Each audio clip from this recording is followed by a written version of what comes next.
भगवान पीता रात्रिः शरदुत्फुल्लमुल्लिकाः वीक्ष्यरन्तो मनः चक्रे योगमायामुपाश्रितः। भागवत दशम स्कंद। शरदकालीन रात्रियों में बेला चमेली के फूल खिले हुए हैं। ऐसे मनोहर समय में पार ब्रह्म ने रास के लिए योग माया के अंदर प्रवेश किया। दृष्ट्वा कुमुदवन्तं अखंड मंडलं रमाननाभं नवकुमकुम अरुणम् वनं च तत्कोमल गोभिरञ्जितं जगौकलं वां दृशां मनोहरम्। केशर के समान नूतन एवं अखंड स्वरूप वाले पूर्णमासी के चंद्रमा की किरणों से सुशोभित नित्य वृंदावन में श्री कृष्ण जी मधुर ध्वनि में बांसुरी बजाते हैं।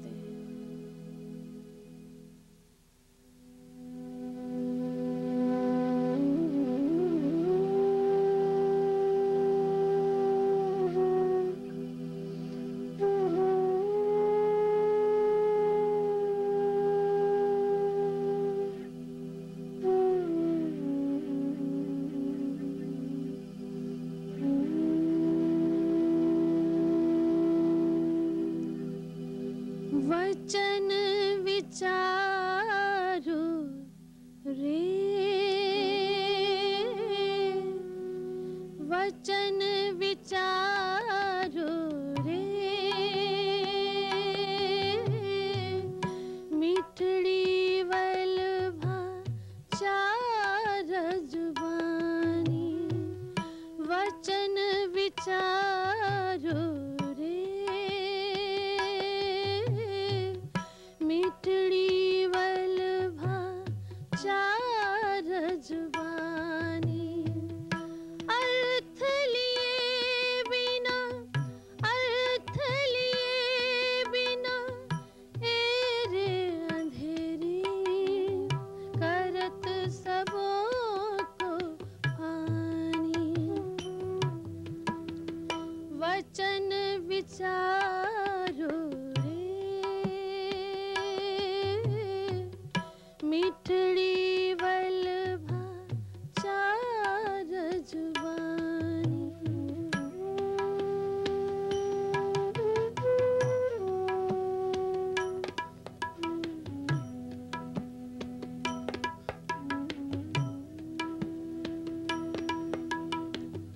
कौन तुम और कहाँ ते आए और कहाँ तुम्हारा घर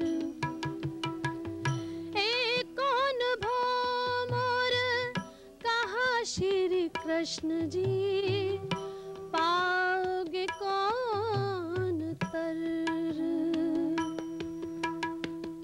वचन विचारो रे मिठड़ी वल्लभा चार जुबानी।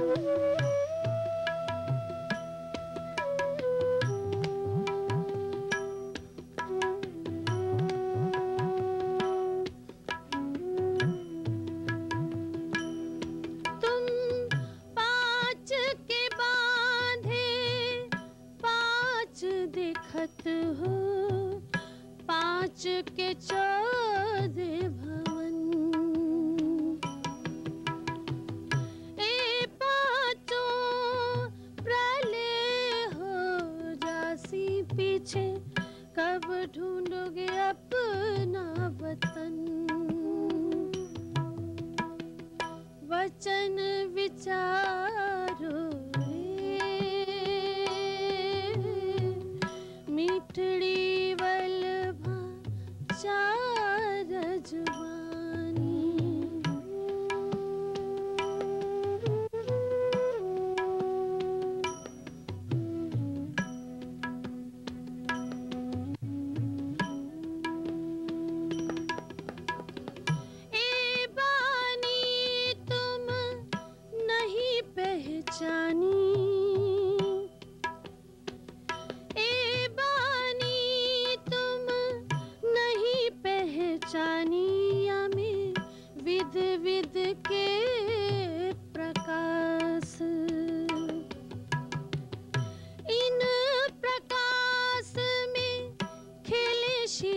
कृष्ण जी रमे अखंड लीला रस, वचन विचारो रे,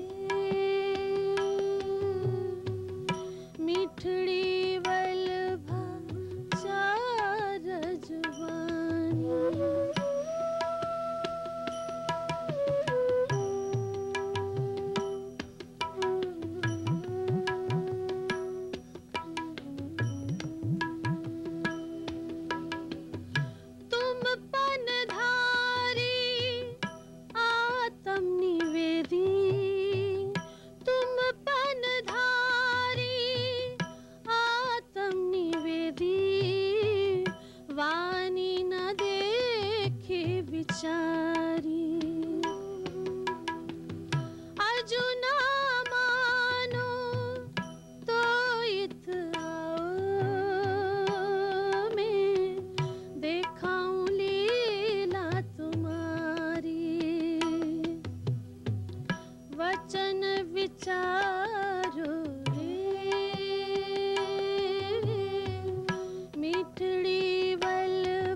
वचन विचारो रे,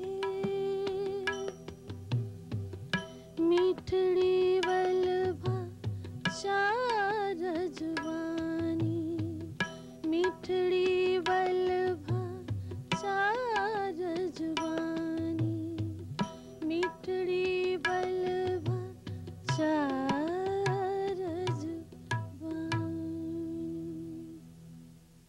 वंदो सतगुरु चरण को, करो सो प्रेम प्रणाम। अशुभ हरण मंगल करन, धनी श्री देव चंगी नाम। श्री प्राणनाथ निज मूलपति, श्री महराज सुनाम। तेज कुंवरी श्यामा युगल, पल पल करूं प्रणाम।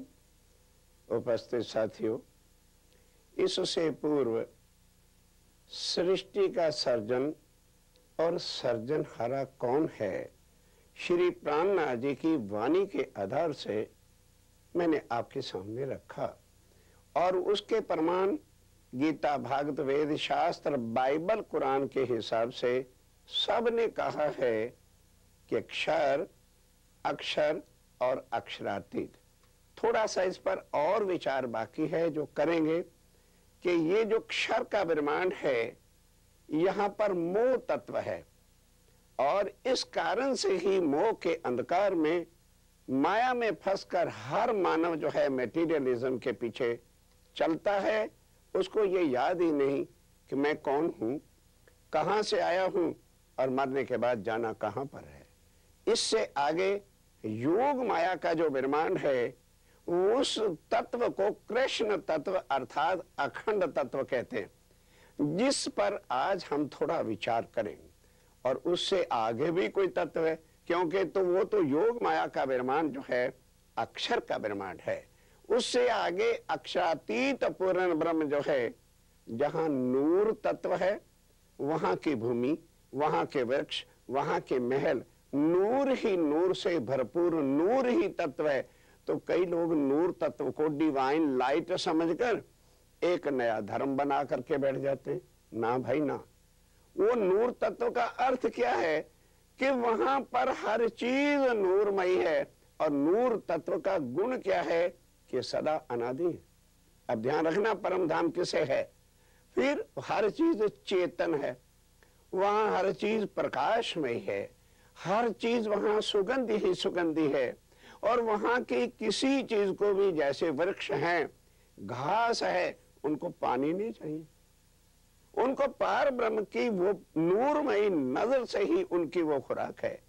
वहां जो वो आत्माएं हैं, अब उनको ये ना समझ लेना कि वो जैसे यहाँ स्त्री पुरुष है तो वहां भी है, नहीं। पहले भी बताया कि आनंद की लीला जो करने वाला स्वरूप अक्षरातीत का है, वो जो रूप है वहां पर, उनको हम कहते हैं आत्माएं। तो अब वो सदा आनंद ही आनंद अर्थात इश्क ही इश्क में, पार ब्रह्म के ही लव में वहां पर मस्त हैं। जो बाइबल ने कहा गॉड इज लव, वो यहां नहीं है। This is false love, body false, everything false, यहाँ का लव भी फॉल्स है, वो अखंड लव है जो पार ब्रह्म का निज स्वरूप है, जिससे वो लीला करते हैं, स्वलीला अद्वैत है। वहां पर अब क्या हुआ कि एक दिन पार ब्रह्म कहते हैं कि ये जो मेरा स्वरूप और मेरी लीला है, ये तो आनंद की है। अक्षर ब्रह्म भी मेरा ही स्वरूप है, लेकिन वो सत्ता का स्वरूप है। तो उन आत्माओं ने कहा, ऐ प्रभु, ऐ हमारे धनी, ऐ हमारे प्राणनाथ, तो फिर वो आपने क्यों नहीं दिखाई हमको? कहने लगे नहीं, परम धाम के अंदर आनंद ही आनंद की लीला है, वो सत्ता की लीला है। जहां सत्ता की लीला अक्षर ब्रह्म करता है, वो योग माया का निर्माण है। तो जहां सत्ता की लीला है वहां आनंद नहीं हो सकता, और जहां आनंद की लीला है वहां पर सत्ता नहीं हो सकती। इसीलिए वो स्वरूप मेरा है, परम धाम में रहता है, लेकिन उसको ये नहीं पता कि अक्षरातीत के माहौल में प्रेम इशक बरतत, पर इस अक्षर को नहीं कि किनबिद केलिकृत के उनकी स्वलीला अद्वैत क्या है। इधर तो इन्होंने ये चाहना कि हमने अक्षर है हमारे धनी, है हमारे प्राणनाथ, जब आपका स्वरूप है तो कुछ भी लीला करता होगा हम तो अवश्य देखेंगे, क्योंकि हमारे आप धनी हैं। तो उन्होंने कहा कि अच्छा, जैसे इन्होंने चाहना कि वैसे ही अक्षर ब्रह्म जो उनका सत्ता का स्वरूप है, उसने क्या चाहना कि भी मैं रोज प्रणाम करने जाता हूं अपने धनी को, लेकिन उनके जो निज आनंद की लीला है वो मुझे कब देखने को मिलेगी। तो उसने भी उधर प्रार्थना कर दी कि ऐ मेरे धनी, जब आप आत्माओं को दुख की लीला जो मेरी प्रकृति से, मूल प्रकृति से बनती है, उसको दिखाना चाहते हैं, तो फिर आप आओगे ना इधर, आत्माएं का आएंगी ना इधर, तो फिर मेरी भी एक इच्छा पूरी कर देना। चलो परम धाम के स्वरूप और उन महलों में नहीं, यहां आकर के जो भी तन धारण करोगे तो मेरी भी इच्छा पूरी करना कि आप परम धाम में क्या लीला करते हैं। तब उन्होंने कहा अच्छा भाई, अगर दोनों को ही ये इच्छा हो गई है उल्ट, आनंद स्वरूप क्या चाहता है कि हम अक्षर की सत्ता के दुख की लीला को देखें, और अक्षर ब्रह्म जो सत अंग है, सत्य स्वरूप है, वो क्या चाहता है कि मुझे आनंद की लीला दिखाई जाए। तो अब वो तन तो वहां से नहीं रिमूव हो सकते, वो तन तो नहीं वहां से हट सकते। तो दोनों के ऊपर जो है एक फरामोशी का पर्दा, जो कबीर जी ने कहा, कबीर पंथ वाले पढ़ते भी होंगे लेकिन बता नहीं सकते इसका भेद क्या है। एक पलक से गंग जो निकसी, हो गया 34 पानी, 3 पानी 2 पर्वत ढांपे, दरिया लहर समानी, उड़ मक्खी तरवर पर बैठी, बोलत अमृत बानी, 3 मक्खी को मक्खा नाही, बिन पानी गर्भानी, 3 मक्खी 3 गुण जो जाए, है वो पुरुष अकेला, कहत कबीर या पद को अर्थ लगावे, वह सतगुरु मैं चेला। अब इसको कौन जानेगा दुनिया वाला। जब तक प्राणनाथ जी की वाणी को कोई समझ नहीं लेता, उनके असल स्वरूप की पहचान नहीं कर लेता कि वो सतचिद आनंद क्या है, इसका जो है अर्थ नहीं कर सके, और कहा जो अर्थ करेगा वो मेरा सतगुरु होगा, वही पूर्ण में परमात्मा प्राणनाथ होगा। उसके बिना इस भेद को कोई नहीं जान सकता, क्योंकि ये उसके अपने महल की बातें, उस परम धाम की बातें, जहां पर वो बिठा करके अपनी आत्मा को अब कहते हैं लो तैयार हो जाओ, ये तुम्हारे तन मेरे हैं। ध्यान दो, समझने वाली बात है कि ये जो तुम्हारे तन है मेरे हैं, क्योंकि मैं इसे आनंद की लीला करता हूं, ये मेरे से अलग नहीं हो सकते, मैं तुमसे कभी भी जुदा नहीं हो सकता और तुम मेरे से जुदा नहीं हो सकते हो। खेल जरूर आपने मांग लिया है, क्या करूंगा, इन तनों में से तुम्हारी सुरता, ध्यान के साथ समझने की बात है, ये प्राणनाथ जी की खास वाणी के भेद हैं। तुम्हारे तनों की जो सुरता है, पावर ऑफ कंसंट्रेशन, जिसको आत्मा कहते हैं, जिसको सोल कहते हैं, जिसको कुरान में रूह कहते हैं, वो तुम्हारे अंदर से मैं निकाल कर वो माया के खेल में जीवों के ऊपर बिठाऊंगा। क्योंकि आत्मा जन्मती और मरती नहीं है, वो प्रवेश करती है।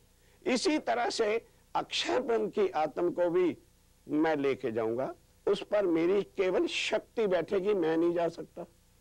समझने की बातें, ये कृष्ण का स्वरूप कैसे बनता है। अब दोनों के ऊपर फरामोशी का, नींद का, एक नींद तो वहां होती नहीं, एक गफलत सी। कैसे? जैसे मानो मैं यहां बैठा हूं, मेरा कोई रिश्तेदार बॉम्बे में बीमार है और एकदम मुझे उसकी याद आई या टेलीफोन आया कि ही इज सीरियस। बैठा मैं यहां हूं, मेरी पावर ऑफ कंसंट्रेशन, मेरा ख्याल, मेरी रूह कहां चली जाएगी? बॉम्बे हॉस्पिटल में।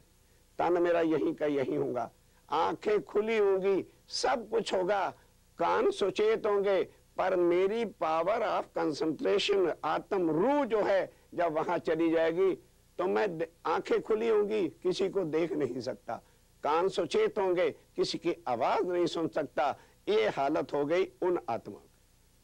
परम धाम में जो उनके तन हैं उनको पर आत्म कहते हैं। बैठ गए और उसके बाद अक्षर ब्रह्म अक्षरधाम में बैठ गया। अब ध्यान के साथ, किसने आना है इस नश्वर जगत में? किसने आना है? अक्षर ब्रह्म ने आना है, जो कूटस्थ है, जो अविनाशी है, कभी नहीं सृष्टि में आए।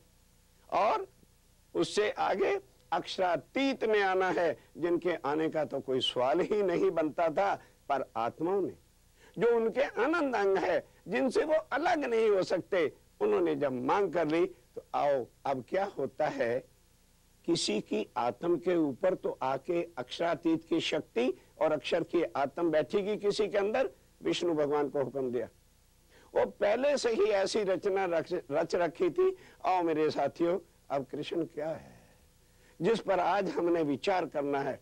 चलिए जरा मथुरा में, कंस की कारागृह में, वसुदेव और देवकी वहां पर बंद में है। 7 बच्चे उनके हो चुके। जब कंस को पता चलता है, क्योंकि चारों तरफ से बड़े बड़े दरवाजे लोहे के जंजीरों से जकड़े हुए, पहरा पड़ा हुआ है, वो बेचारे वसुदेव और देवकी कहां हिल सकते हैं। 7 बच्चे जब पैदा हुए, लिया पटक के मार डाला, क्योंकि उसको आकाशवाणी हो चुकी थी कि देवकी के ही 8वां बच्चे तेरा जो है कोई ना कोई बच्चा तुझे मार डालेगा। अब 8वां बच्चा बाकी होना, उसके बाद संतान ही नहीं होनी। खोलिए नामस्कंद और पढ़िए क्या है। स्वयं चतुर्भुज स्वरूप विष्णु भगवान नारायण आ करके चतुर्भुज स्वरूप में उन्हें दर्शन देते हैं। अब वो एकदम उनका तेज प्रकाश देखकर घबरा गए, दिखता ही नहीं है, आंखें क्या देखेंगी उनको। एकदम चरणों में गिर पर रोने लगे कि हे प्रभु, हम इतने पापी, आपने हमारे ऊपर कृपा करके यदि यहाँ दर्शन दिए ही हैं तो ऐसी कृपा कर दो, थोड़ा तेज कम कर दो कि हम आपके दर्शन करके चरण तो छू सके। तब आदि नारायण स्वरूप, चतुर्भुज स्वरूप, शंख गदा चक्र पद्म, पढ़िए भागवत में साफ लिखा है चतुर्भुज स्वरूप। तो चतुर्भुज स्वरूप किसका है? वैकुंठ के नाथ का, आदि नयन का। अब उन्होंने तेज कम किया, उनका स्वरूप, मुकुट, सारा श्रृंगार देख करके दोनों चरणों पर गिर पड़े और प्रार्थना कर रहे हैं, प्रभु हम तो पापों के मारे हुए जन्म जन्म के जो है पाप यहाँ पर भुगत रहे हैं, फिर हमारा कौन सा अहोभाग्य है कि आपने आके दर्शन दिया। कहने लगे हाँ, वो इसलिए कि इससे जो तुम्हारा पूर्व जन्म था उसके अंदर तुम्हारे घर संतान नहीं थी, चक्रवर्ती तुम राजा थे, जंगल में जाकर मेरे नाम की तुमने तपस्या की, मैंने वहां तुमको दर्शन दिया और पूछा बेटा क्या चाहते हो, तो तुमने मेरे स्वरूप को देखकर कुछ लालसा सी मन में आ गई और कहने लगे प्रभु तमन्ना तो यही थी कि कम से कम चक्रवर्ती राजा हैं तो 10, 20, 50 पुत्र तो होने चाहिए जो सब कुछ संभाल सकें, पर अब नहीं।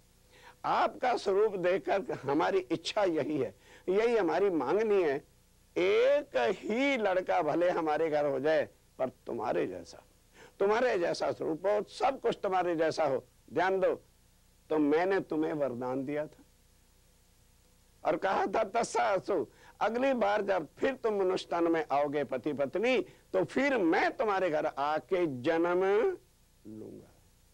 साथियों, कभी सोचा है, कभी भागवत पढ़ी है?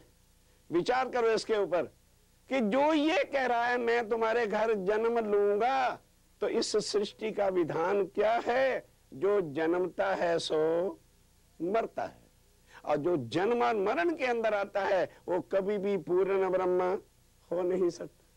प्राणनाथ जी ने हुक्म ये नहीं दिया कि किसी की जो है चीज को कटाक्ष करो, नहीं, केवल बताना है कि दुनिया वालों, गलत को, असत्य को तुम पूर्ण ब्रह्म मान करके बैठे हो, सत्य की पहचान करो। पार ब्रह्म ने आना है तो उनकी पहचान करो। और ऐसा ही हुआ। थोड़ी देर के बाद वो अदृश्य हो गए और साथ क्या कह दिया कि मेरी माया की शक्ति नंद जी के घर लड़की बन के जन्म लेगी, मुझे वहां छोड़ आना, उसको ले आना। अब वसुदेव जो उनके सामने देवकी के पति हैं, कहने के प्रभु हम किस तरह से यहां से जाएंगे? ये लोहे, ये दरवाजे, 7 बड़े बड़े दरवाजे बंद है। कहने के ये तुम्हारा काम नहीं, जैसे ही मैं जन्म लूंगा ये सारे दरवाजे ऑटोमेटिक खुल जाएंगे, तुम्हारी हथकड़ियां, ये गले में लोहे जो पड़े हैं सब टूट जाएंगे, और क्या होगा? मैं जन्म लूंगा, मुझे लेके तुम चल देना, सब सिपाही पहरेदार जितने हैं ये सो जाएंगे। और उधर जब तुम पहुंचोगे नंद के घर, उस वक्त उसी समय जैसे ही तुम अंदर प्रवेश करोगे, लड़की का जन्म होगा यशोदा मैया के गर्भ से। वो वसुदेव उनको लेकर जन्म हुआ, लेकर के और जाए घर में पहुंचे, गोकुल के मथुरा में जन्मे, और उधर पहुंचे तो वहां पर लड़की हुई। अब उसने कह दिया जी नहीं नहीं यशोदा मैया चिंता मत करो, लड़का पैदा हुआ है। तो ठीक उस वक्त बच्चे को तो एक साइड में रख देती है और उसको संभालती है। अब पीछे से कौन आ गए? वसुदेव। उन्होंने लड़का रख दिया और लड़की को लेकर के चले गए। अब उसके बाद कहा कि भाई क्या हुआ है? ये लड़की देखा तो लड़का पैदा हुआ पड़ा है। ध्यान दीजिए, अब एक नाम इसका मथुरा का है। उठाइए भागवत, क्या लिखा है कि देवी देवता आकाश में पुष्प लेकर के खड़े हुए हैं। उन्हें पता है कि वैकुंठ के नाथ विष्णु भगवान जन्म लेने जा रहे हैं। अब वो जिस वक्त जन्म लेते हैं तो फिर क्या था? रोहिणी नक्षत्र था और वृक्ष राशि थी। आज भी रोहिणी नक्षत्र हो, वृक्ष राशि हो, तो या ओ शब्द से नाम रखा जाता है या वाह शब्द से नाम रखा जाता है। तो उसके बाद क्या हुआ? देवी देवताओं ने पुष्प बरसाए मथुरा में, और क्या क्या? नमो नारायण भगवते वासुदेव, वहां तो नाम रखा वासुदेवा। अब आए जब गोकुल में तो वो नक्षत्र और राशि बदल गई, मिथुन राशि और मृगशर नक्षत्र हो गया। अब जिस वक्त ये इधर पैदा हुए, कौन? विष्णु भगवान आए हैं अभी। अब आएगी अक्षर की आत्म, क्योंकि अक्षर ब्रह्म और पूर्ण ब्रह्म कभी भी जन्मते और मरते नहीं है। इस वास्ते फिर क्या हुआ? अब उसके अंदर आत्म अक्षर ले पार ब्रह्म का आवेश और नंद घर की ओर प्रवेश, उस तन के अंदर बैठ गए। अब इसको कोई आज दिन तक पहचान नहीं सका, क्योंकि हर कोई नाम को और तन को ही जानता है कृष्ण है। अब लीला किसने की, आगे क्या कुछ हुआ, कभी कोई विचारे तो पता चले कि हकीकत में पार ब्रह्म कौन है। अब वो आ गए, अक्षर ब्रह्म भी आ गया, अक्षातीत भी आ गए, और वो आत्माएं भी तो आनी।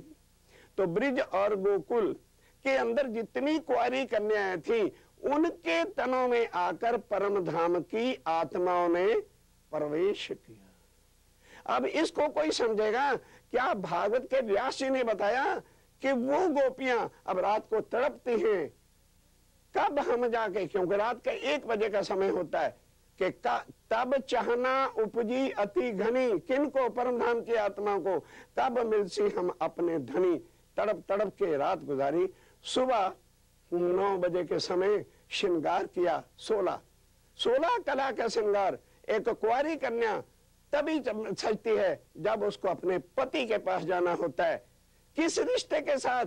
युवा कन्या हैं, ब्रिज और गोकुल की युवा कन्या हैं, और वो श्रृंगार करके जा रही हैं किसके पास?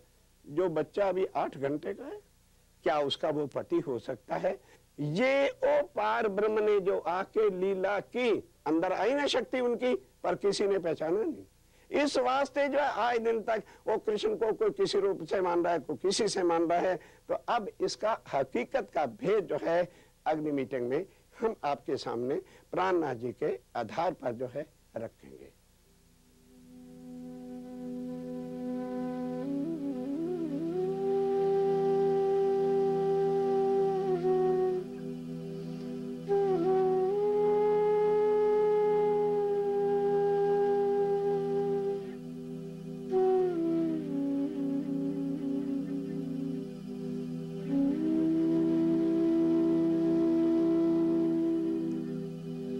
वचन विचारो रे,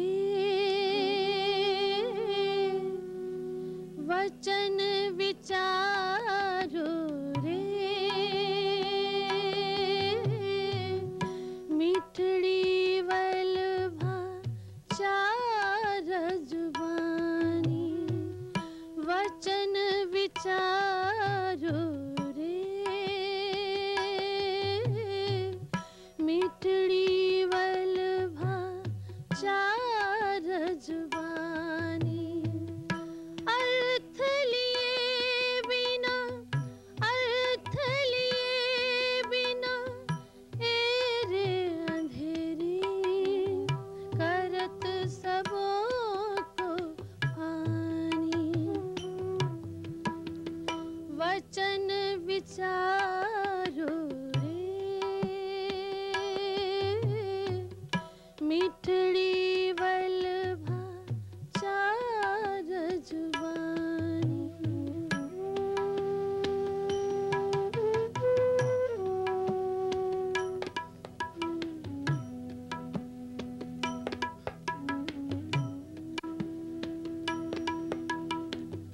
कौन तुम और कहाँ ते आए और कहाँ तुम्हारा घर? एक कौन भौम और कहाँ श्री कृष्ण जी, पाओगे कौन तर? वचन विचारो रे, मिठड़ी